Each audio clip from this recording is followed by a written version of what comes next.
Where to begin? To me, Auggie Cordero is pure class.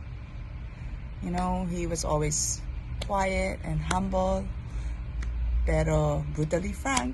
I remember the first time na na-meet niya ako through Neng and Wanda. And he said, maganda siya, pero siguro dapat ipagawa ang ilong. Never did it. His elegant and sophisticated designs spoke for themselves. I was very fortunate to have donned his creations many a times, and I will forever cherish them. So, Auggie, thank you so much, and may you rest well in paradise. Sending love to Neng, Ned, and the rest of your family. I'll never forget those long afternoons I spent in Auggie Cordero's atelier. I would spend hours listening to his stories about the supermodels of that time, Ana Baile, Dalma, Kirat, Anne Rohart, and the great designers Yves Saint Laurent, Chanel, Balenciaga, Givenchy. I remember he even gave me notebooks and a book on La Croix, and I still have it until now. He helped me map out my career even. He said, you have two choices. Mamili ka, mag-abroad, kumita, bumalik dito matanda na, or magtiis ka dito sa Manila, pero pag naging sikat ka, edi okay. So I chose the latter. And then he even went as far as choosing what name to use. So he said, kung JC Buendia, JC, di ba parang JC Bonin? May JC Bonin ng artista. Ano ba yung JC mo? So I said, JC stands for Julius Caesar. Well, that's my two grandfathers, Julian and Cesar. That's why I was named Julius Caesar. And so he said, o sige, JC Buendia na lang gamitin mo. I opened my shop in 1978 at the Reyes Circle. And Auggie was a big name then. I would admire his designs and would check on his impeccable craftsmanship. We got together for 5 years in the FDG group. And every time we have our fashion shows, he would give me constructive advices on my design. We all know that he's a very private person. But he was not selfish in giving advices to the new designers. Thank you for asking me to be part of this memorial for dear Auggie. My friendship with him was quite unexpected, as I was never much of a fashionista. But I did always want to look good. At some point in my media career, I did television work, which forced me to pay a little bit more attention to what I was wearing. At some point, I was invited to an international conference to speak, and somehow I wanted to wear something with a drop-dead effect, just in case my speech floundered. A mutual friend, Eddie Pacheco, sensed my desperation and said, let me take you to Auggie Cordero. This was sometime in the 80s. I made my first visit to his fabled atelier and felt somehow at home. I was comfortable because he made me comfortable. And then I also felt he would never be the subject of my journalism. What was our connection? The immediate one was food. I had brought a pandan cake that had just become a favorite of mine, and I later found out that he loved it too. And perhaps that got me started into thinking what else I could bring that I could share with him, because he did like sweets, especially. But perhaps he also drew out another side of myself, stirring that suppressed vanity in my soul. I responded readily and found myself a friend. That event began a life of work travel, and Auggie was always there to guide me through the different seasons, the different kinds of stages, the round tables, and what have you. He seemed to be just as interested in the work that I did, something that I was still struggling with, having decided to move from mainstream journalism to media development, which was at its earliest stages then. But every time I would come home, I would try to share as much of what I could see of the street fashion in the city that I had visited. That first set of suits and dresses spoiled me forever. Given the excellent cut that could follow the not too sleek figure of a mother of three, he seemed to understand what the fuss I was making. My wanting to dress up while keeping to a heavy work schedule that had so very little to do with clothes and with dressing up. He would let me have my way, and I found this comforting. I would go for fittings, and I found the pleasure of having to wait, because then we could talk, and we talked about a lot of things.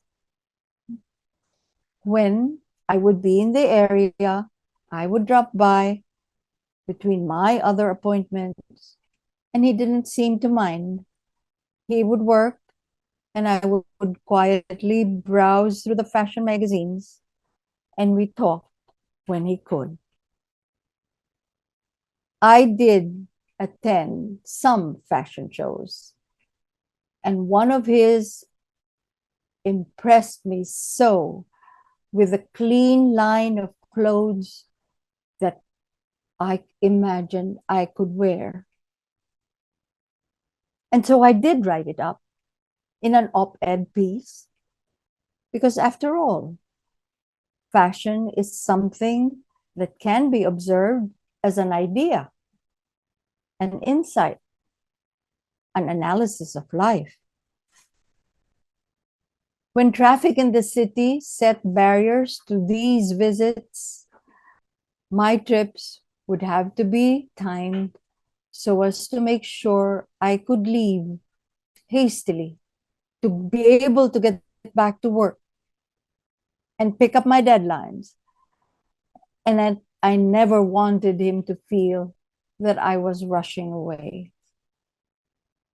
We saw each other less and less, and I never wanted to intrude by calling every now and then. But he was always, and I know that he knew, he was always in my mind. Auggie was good taste personified in a time that saw crudeness threaten public eye. He was absolutely professional, and I felt that that kind of an attitude about work was something that should be recognized. And it was, by everyone who worked with him. He dressed my daughter, Noelle, for her wedding, and my two other daughters as her bridesmaids. My son-in-law's mother and his sister were all made comfortable with his warm and easy way, working around the reservations about this or that detail. Auggie was there for the dressing of the bride, and his mastery of the situation held over my anxiety and my stress. Auggie, I miss you, and I will miss you forever.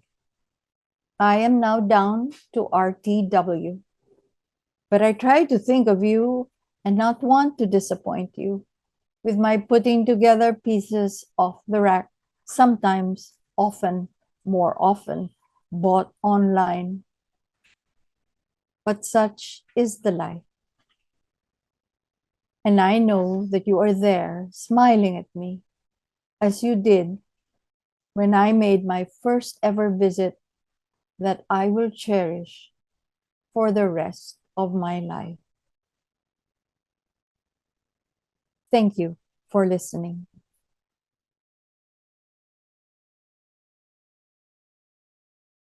Audie was the soulmate of my mother, Aurora, and part of our family. He inspired me to embark on my career in fashion and sparked excitement when nothing else did. Um, he taught me that a curious mind made one intelligent and that it was worth more than the weight of gold.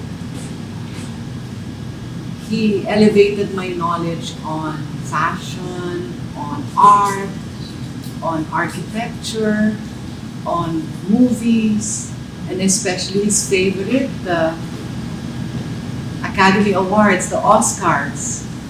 Audie left me with life lessons that one should be independent and take care of oneself, and to be able to distinguish genuine friendship. I met Auggie first as a customer. I'm a client of Auggie. My first order was a pair of pants, actually. From then on, I brought my sister and some friends, and then as time goes along, Nain and I became close, and Auggie also, and then I met other designers through Kaloy Badidoy. From then on, we were always together. We would stay in Augie's shop, have dinner in his house, and then he would talk about New York, and then all these things about the fashion world. So then it just grew and grew, and then we became close. To the extent na when he had a gala show in 1984, I was his parang I helped him out. We bought telas in Divisoria and all the works actually. Yun. Audie's Mark is a designer. Very feminine ang clothes niya. If I were a girl, I would have my wedding gown made by Audie because it's very feminine, and it's all laces and babae, in other words, actually. I've been in the business for so long, I've never seen somebody who makes clothes very feminine and clothes because I've seen his through the years, from the time I met, that was 1982, I think, or 83, the first time I met Auggie. Very consistent, actually. And the way he works, talagang very thorough siya mag-work. From, if it's in a fashion show, from designing to accessorizing, he's really, each dress has its own accessory, shoe to be matched. Brought in a lot of bells and earrings from when he went to New York, he bought accessories. But what I love most is flowers, ang gaganda mga flowers niya before. So before the show, we would steam it, ni Kaloy, we would steam the flowers just para lang. Because, but I know he has a lot of accessories. So just, and his scarf is well known for his scarf, we're going to show siya. When he had the show, that time, it's my first exposure to work, to be with a designer in preparation for a show. We bought camisa de chino, and then he had it dyed by a manufacturer. So the process of making a fashion show, I saw it in Auggie actually. That one I cannot forget that. Very honestly, Auggie, very meticulous, especially when it comes to some models, dress, a lot of fittings. He would explain to the model, now I want to have this projection, I want you to project this clothes you're wearing. He would explain everything to the model so the model would know how to project the clothes pagdating sa show. He's very particular in preparation for a show. Si Auggie is very particular based on his designs and his collections. He would think of the fabric to be used. Actually, very si Auggie, very meticulous siya sa the way it should be done and finishing lahat. All the way, detailed siya sa ano niya. Si Auggie is very detailed actually.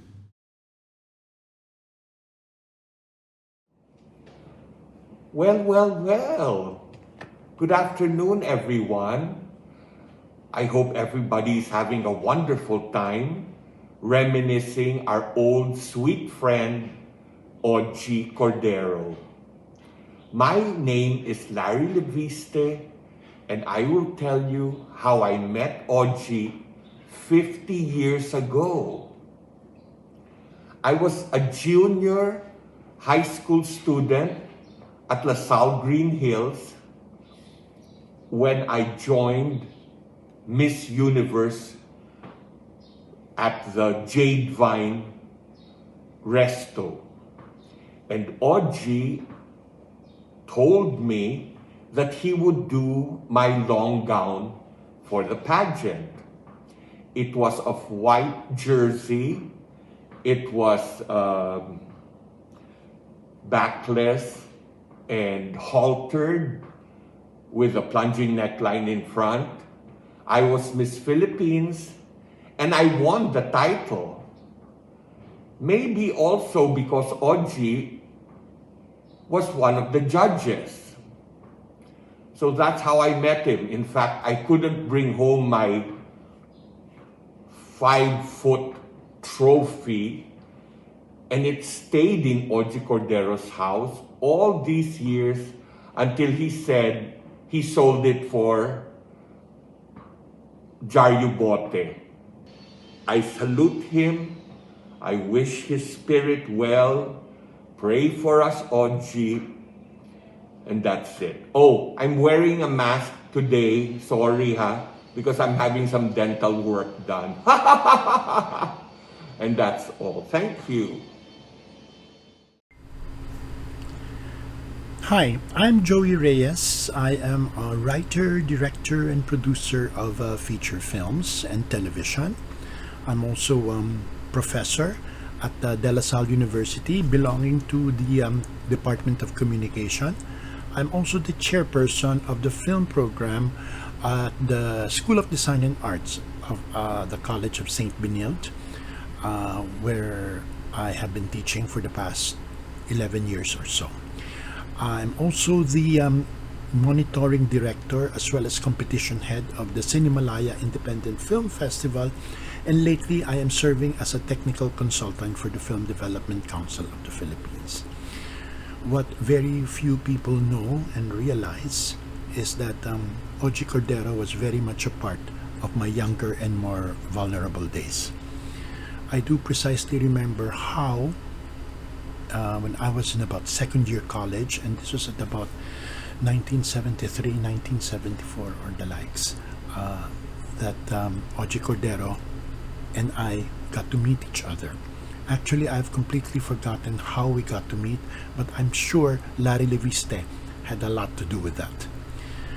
Why was Auggie Cordero a part of my life and my love for films? Well, basically because when I was starting out in college, I would spend a great amount of time in the late afternoons after my college classes at De La Salle University.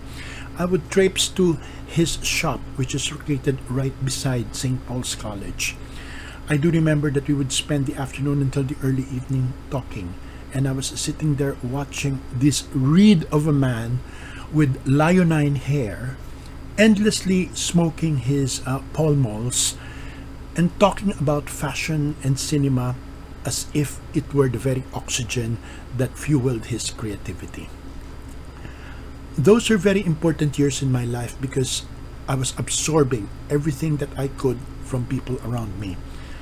I was absorbing as much inspiration as I get, and Auggie had always been so selfless and at the same time so amusing in encouraging young minds to find themselves, to find their voices.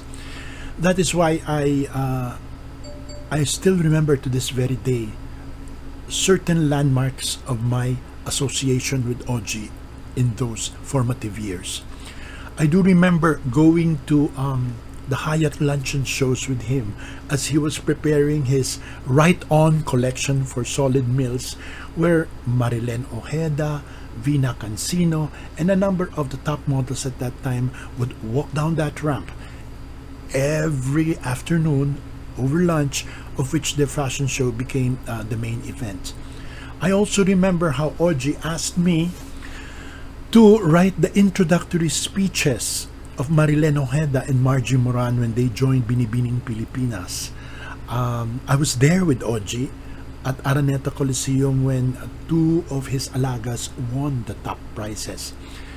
I do remember the joy in Auggie, even in the act of creation when he was doing his Gatsby collection, specifically dressing up Marilen and Margie for the Binibining Pilipinas event.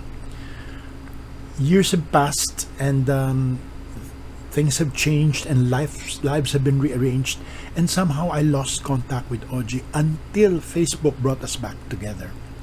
I do remember the last chat that we had together was when I was asking Auggie whatever happened to Marilen Ojeda.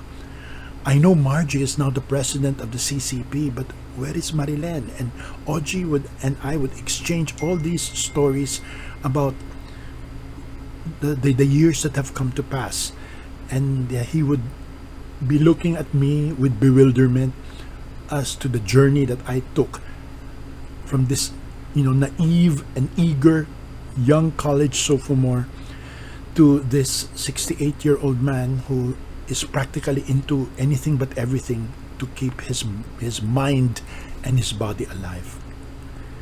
I was really saddened to hear that Auggie has left. I was really saddened to realize that a certain chapter of my life has come to a close with his departure. But like so many of his friends, Auggie will always be a part of us. You see, one thing great about Auggie is he never asserted himself to be anybody else but himself. Through the years, he never compromised what he believed as his language of artistry. And I will take that with me until the day that I too would hopefully leave a legacy as important, as touching, and as inspirational as my dear friend. Together with the rest of his friends, Auggie, we will miss you, but more important, we will never forget you. You are more than just the fashion that you left. You are more than fashion. In our minds, you are eternal. We love you. When I heard of Auggie's passing, a part of me went with him. Auggie was not just a friend, a mentor, but family. I was privileged to meet him and his family when I was in my teens, and he was starting his career in his atelier in Iran. Auggie guided me throughout my modeling career, and I got to wear his timeless creations during pivotal times of my life. Dear precious friend and mentor Auggie, you will always have a very special place in my heart, and I have reserved a seat for you in my Thanksgiving banquet table. So long, my friend, till we meet again.